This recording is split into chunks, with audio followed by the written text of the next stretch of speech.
This is the Palin Update on Mama Grizzly Radio. I'm Kevin Scholla in the new Full Battle Rattle Studios. Yes, every child has something to contribute, and if you give them that chance, there is purpose, there is that contribution to be made, and there is that special love that they bring to this world, and that is a love that I think especially our country needs more of. Fighting for common sense, fighting for privacy, fighting for our children. Kaeley Triller is here from the state of Washington. This brave Mama Grizzly is standing up to the weirdness and fighting for separate gender bathrooms and locker rooms. Kaeley has been a victim herself, and she's making sure the same doesn't happen to someone else in the name of political correctness. It's a candid, important interview with Kaeley Triller coming up. Plus, we'll have the latest national and Alaska headlines and Sarah Palin news. We'll visit the Crow's Nest with Tanya Crow in California, and a brand new installment of Liberty and Legacy with Tamara Colbert coming up from Texas. Welcome to the Palin Update on Mama Grizzly Radio, available at mamagrizzlyradio.com and now available at sarahpalin.com by clicking the More tab. The Palin Update is sponsored by Full Battle Rattle. Full Battle Rattle, helping veterans suffering from combat-related disabilities through the healing power of music. Learn more at facebook.com/fullbattlerattle.abq. Grown men in the same bathrooms as little girls. Boys playing on girls' teams. This is the norm of today's progressives. Fortunately, we still have women like Kaeley Triller pushing back and fighting for our children and the privacy of all. We're thrilled to have this courageous American with us today. And right now we welcome Kaeley to the Palin Update on Mama Grizzly Radio. Kaeley, thanks for joining us today. Thanks for having me on today. So I want to talk to you about what you've been doing. You've been on the front lines fighting a particular issue. I want you to tell our listeners what that issue is and where things in general stand across the country on it right now.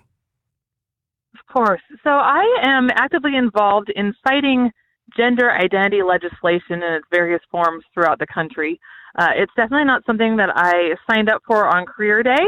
I had no idea, never in a million years did I dream that I would be waking up every day talking about bathrooms and locker rooms and showers. But I live in Washington State, where I believe that we have one of the worst, if not the worst, bathroom law in the country. And I am really, really hoping to help people prevent this from coming to their state before they end up with a disaster like ours. Well, this seems to be your calling. And, hey, I know what you mean. I put dog catcher when I was a kid for career day, not realizing what happened to the dogs. I thought you got to keep them, so that's a whole nother show. But we appreciate what you're doing. You know, we have a warrior in Pennsylvania, Carla DeDesi, who's kind of our East Coast warrior on this, and it seems to be you're the West Coast warrior on this. So why is this so important to you, and what are people not understanding? Because a lot of people like to say, like, well, no one's getting attacked. No one's getting raped, which isn't true, by the way. But even if you look at the percentages, that isn't the only issue, right, about privacy? That's privacy and bathrooms are just the tip of the gender identity iceberg. They're an important tip. There's a lot of damage that's happening already where those are concerned. But that's just the beginning of this whole narrative. And I guess the question that I would like people to start asking themselves is, where does this end and where does this inevitably go? And like I said, this isn't something I ever imagined I would be doing. But this is a little bit of background information. When I first encountered this issue, nobody was talking about it anywhere in the country. North Carolina wasn't even on the scene yet. I was serving as a communications director for a local YMCA who had heard that our state's Human Rights Commission was about to push this through as a law in our state, and wanted to kind of spearhead the effort and be the guinea pig and set the national scene. And they determined that we were going to open up our organization's bathrooms, locker rooms on the basis of gender identity versus anatomy. And at the time, I was a communications director, and so they asked me to pitch this and kind of sell it and make it look like a good thing to our members. And I was absolutely appalled. And so for me, it's really important that you know that it's always been, at least it started in my mind, with locker room showers. People hear bathrooms and they think, oh gosh, close the door, wash your hands, and be done. Anywhere that gender identity legislation goes, it affects locker room showers. It affects sports teams. It's not just isolated to like a bathroom stall or a single stall. So that's one thing. And I care about it Primarily, well, there's a couple reasons I care about. I care about it as a Christian. I think, gosh, if we're willing to compromise truth this severely, we're in trouble. But I also care about it from my perspective as a survivor of sexual trauma. So you asked a good question. What's the big deal? Nobody's really getting attacked. Well, first of all, they are. And I've got pages and pages. In fact, women and girls get attacked or exploited, or voyeurism happens in girls' bathrooms and fitting rooms almost every single day in America. Almost every single day. It's an epidemic. So that's already a problem that's now going to be worse when we allow males unfettered access to female spaces and blur that boundary. Boundaries are very important. Boundaries are loving. But beyond that, I think it's an incredibly poor value statement to women to be able to tell them that we don't have a right to say no to naked males in our locker room showers. That's what the left likes to call rape culture.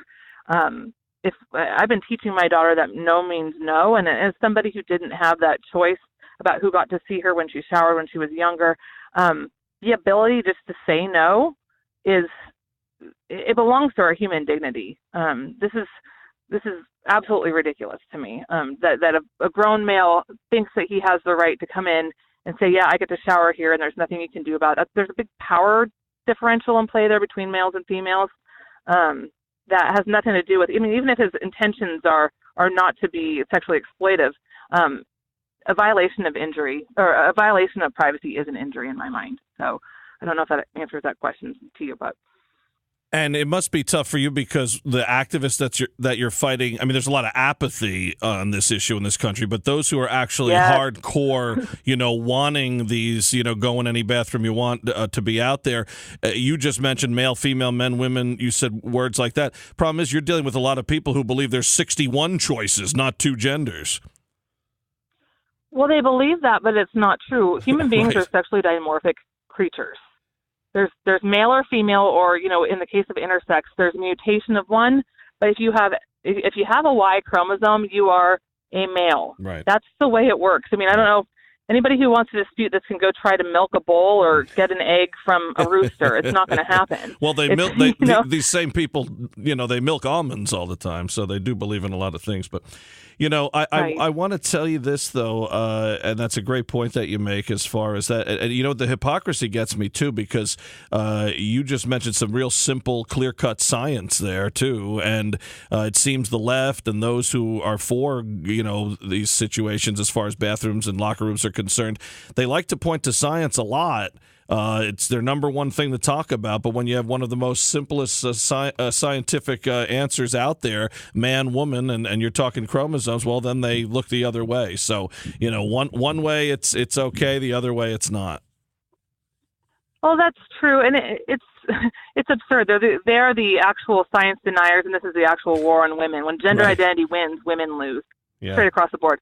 I mean, and I think that a good place to start the conversation, because it's easier for people to kind of see the absurdity of it, is to talk about sports and what's happening in women's sports. Yeah. Where you've got a 6'7" male taking a women's basketball spot on a women's basketball team in California at a college. Right. Or, this 14-year-old out of Connecticut who's not taking any hormones or anything, decides that he is a girl and gets to go on the women's or the girls' track team at his high school, and first race off the blocks gets less than 1 second slower than the all-time leading women's collegiate record. Ends up taking 2 state championships away from the girls who actually earned them. The Olympics this year, they're not going to have that testosterone marker, apparently. So we're going to see men competing as women in the Olympics. It's a lot easier for people to kind of see what's at stake here when you talk about sports. So that's definitely something to kind of consider. Now, football season here, and, I have to give the Cowboys some credit on one issue. They are one of the teams that, has not bowed down to this Colin Kaepernick deal. Their owner has talked very much about patriotism, very much about standing for the anthem, things of that nature. But when it comes to the bathroom bill, well, some Cowboys were featured in an ad opposing the bathroom bill. What do you think about that? And, especially, obviously you're talking about pro sports. It's all men that are playing. What was your take on that?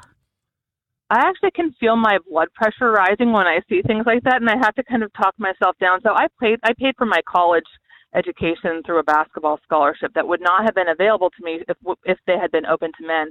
And here's what I think about that. You're not going to find a single female on the Dallas Cowboys roster, their starting lineup, or in their locker room huddle. I don't want to find a single male in my locker room shower. There's a power dynamic in play there. If there's a male in a women's locker room setting who wants to do her harm, guess who's going to win? And to me, that's just virtue signaling. And, it's so hypocritical. I mean, they would not exist without the ability and the freedom to segregate by sex if they were required to put women on the team. But they're not.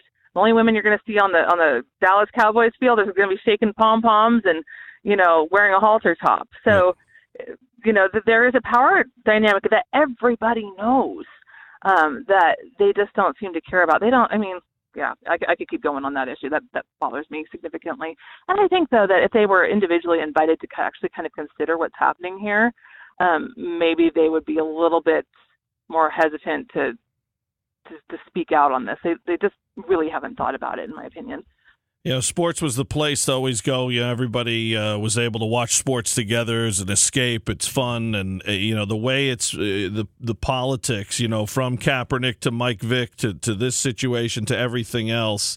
It's really a shame because it was like maybe that last bastion now taken away from people too, and it's, you said, blood boiling. That's the escapism. Yeah, just play ball. That's what we pay you to do, right?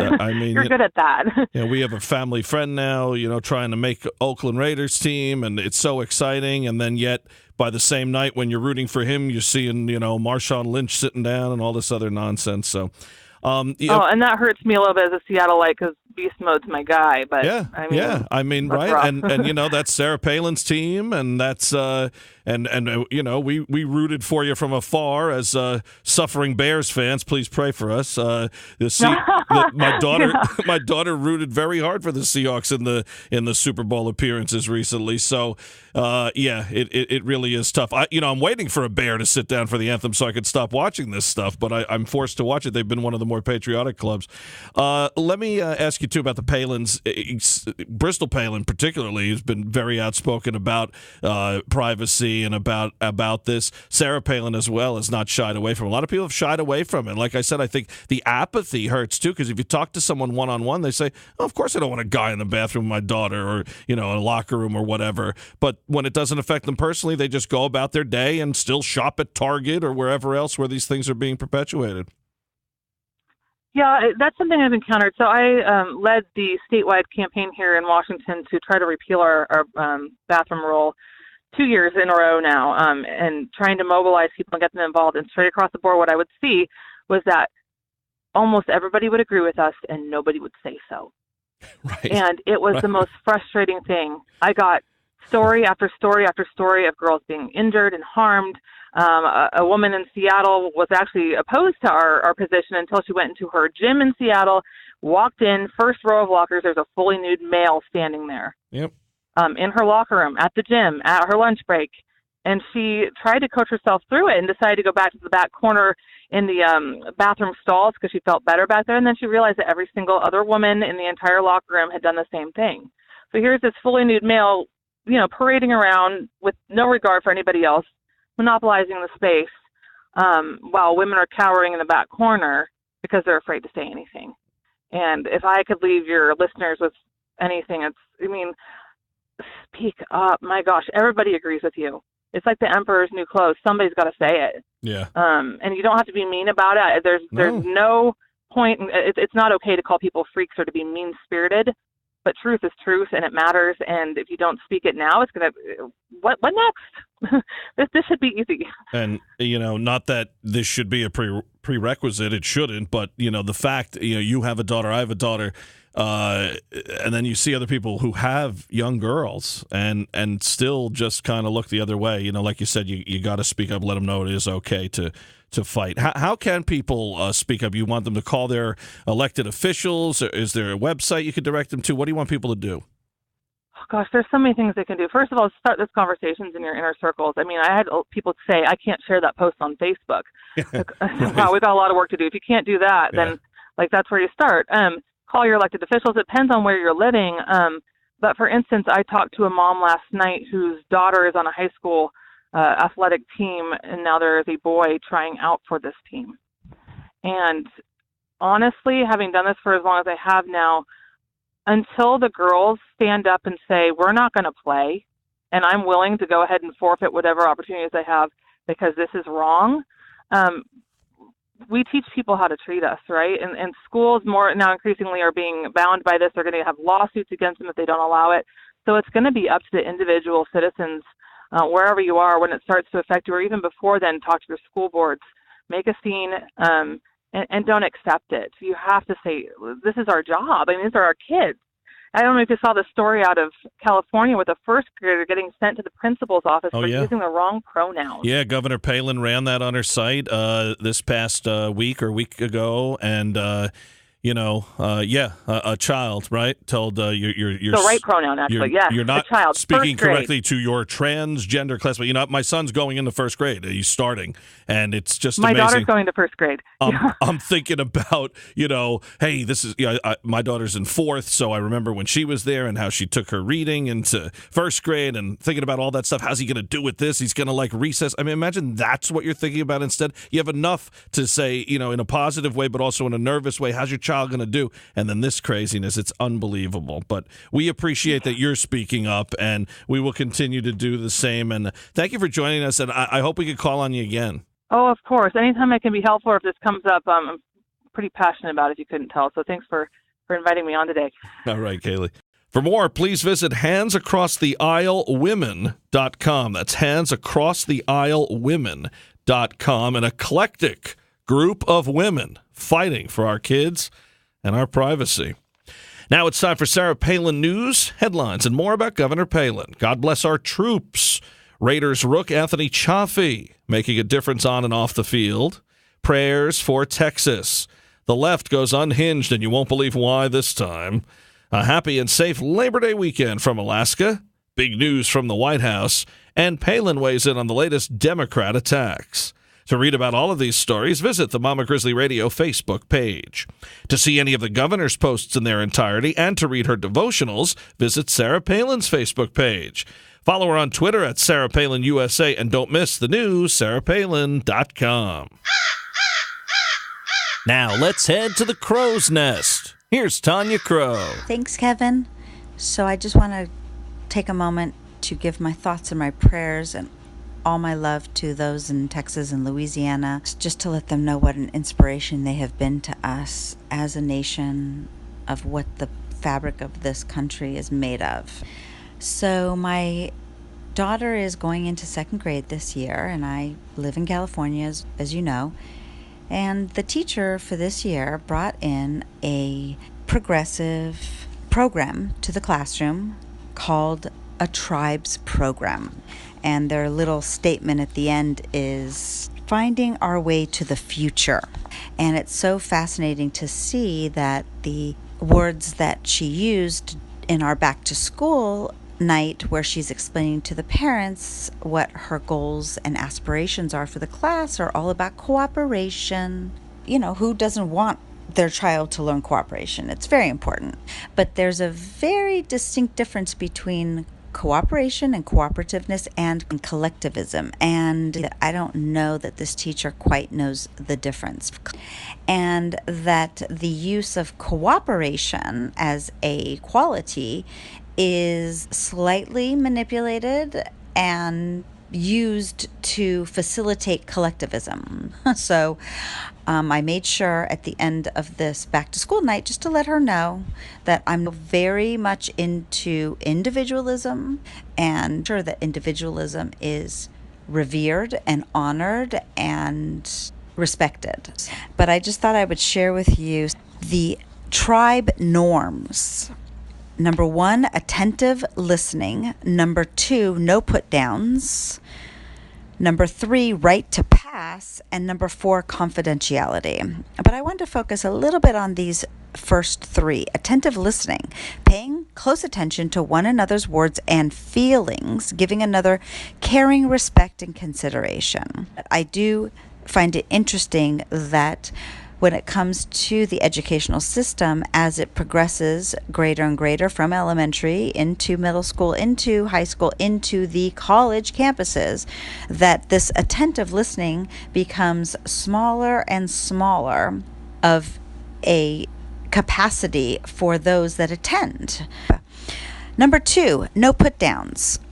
Avoiding negative remarks, name calling, and hurtful gestures and behaviors.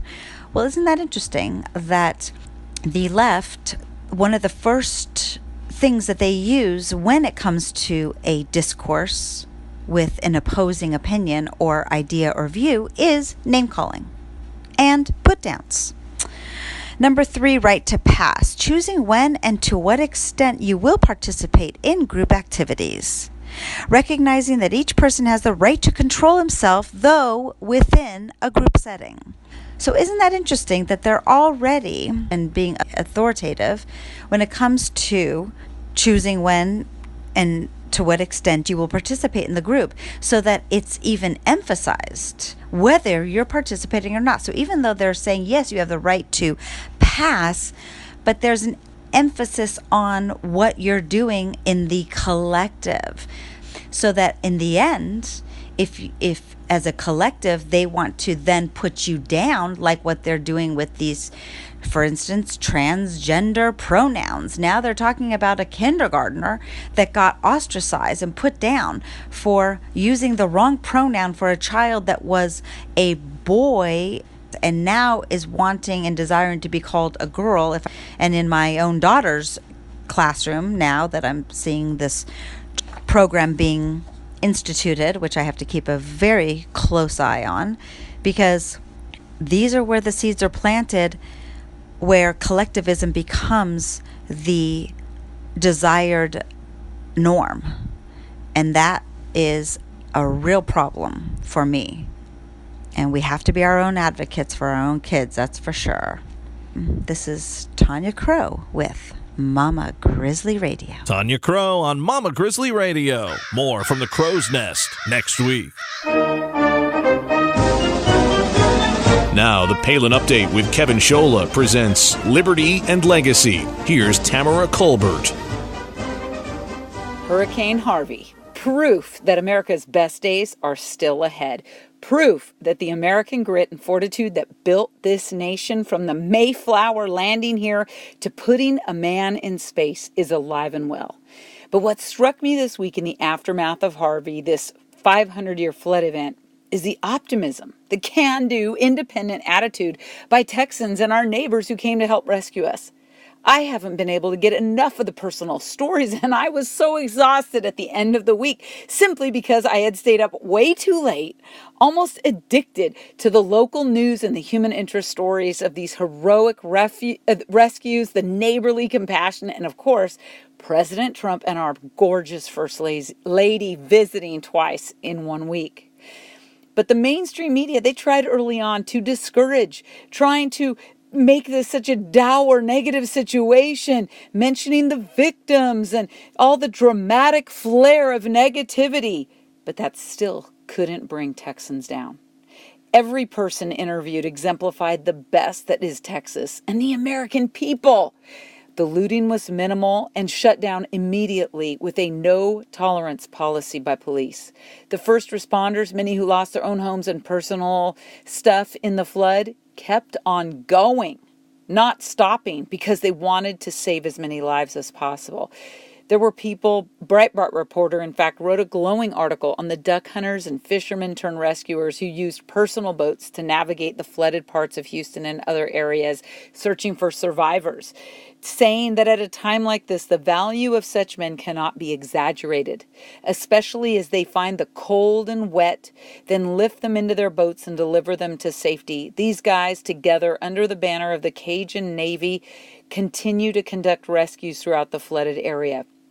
Even the Washington Post pointed out how grateful the country is for the Cajun Navy, their know-how, and the fact they can read a submerged log in the water and haul their boats over tree stumps and levees and launch them from freeway junctions. There aren't regulators to check licenses or fire extinguishers or life preservers, but these men are used to maneuvering through the cypress of Cato Lake or the hydrilla and coontail of the Atchafalaya, where the water could be 4 feet or 18 feet.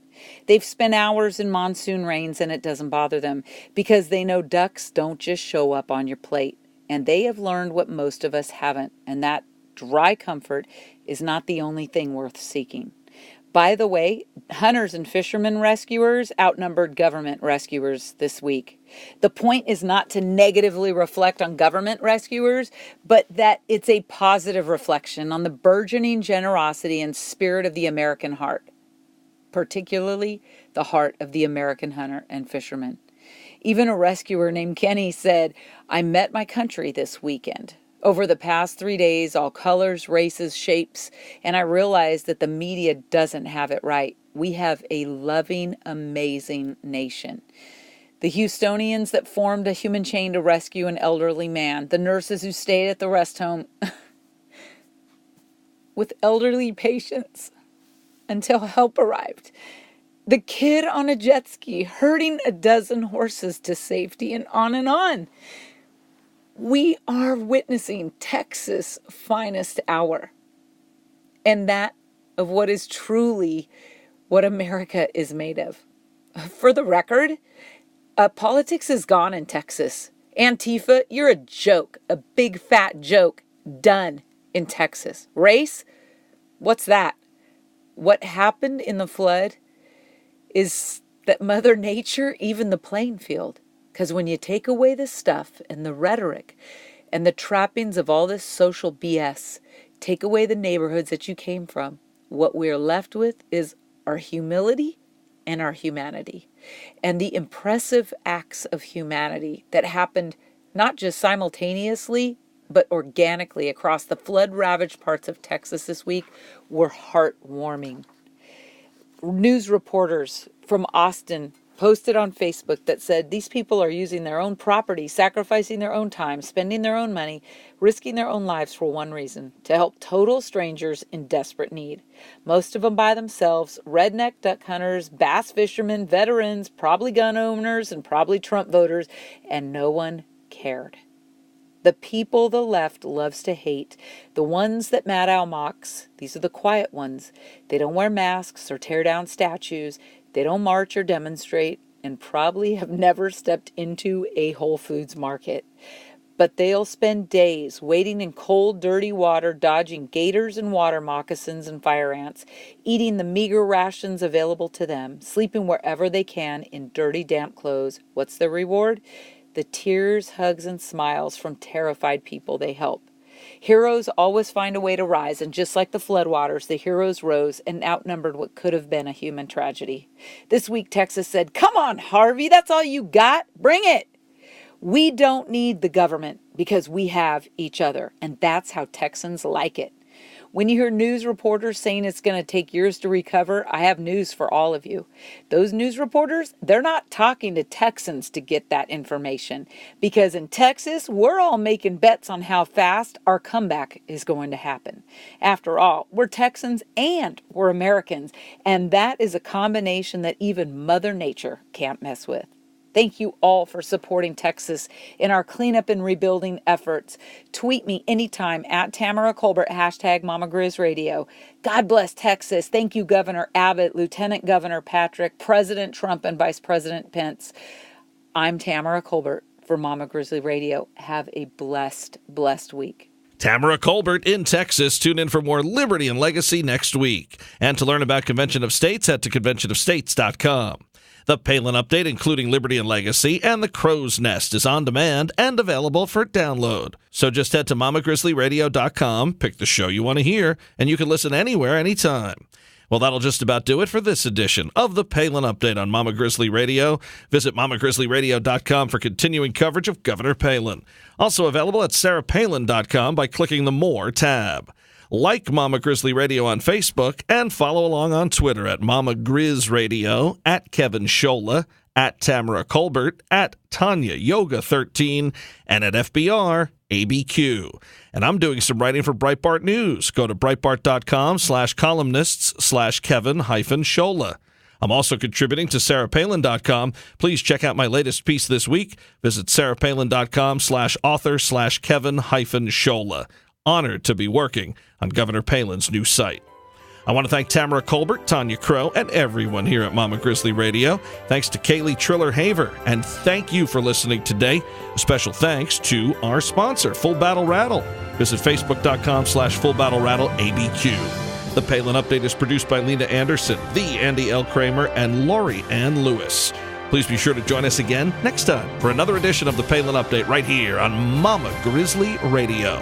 I'm Kevin Scholla. Have a pleasant day.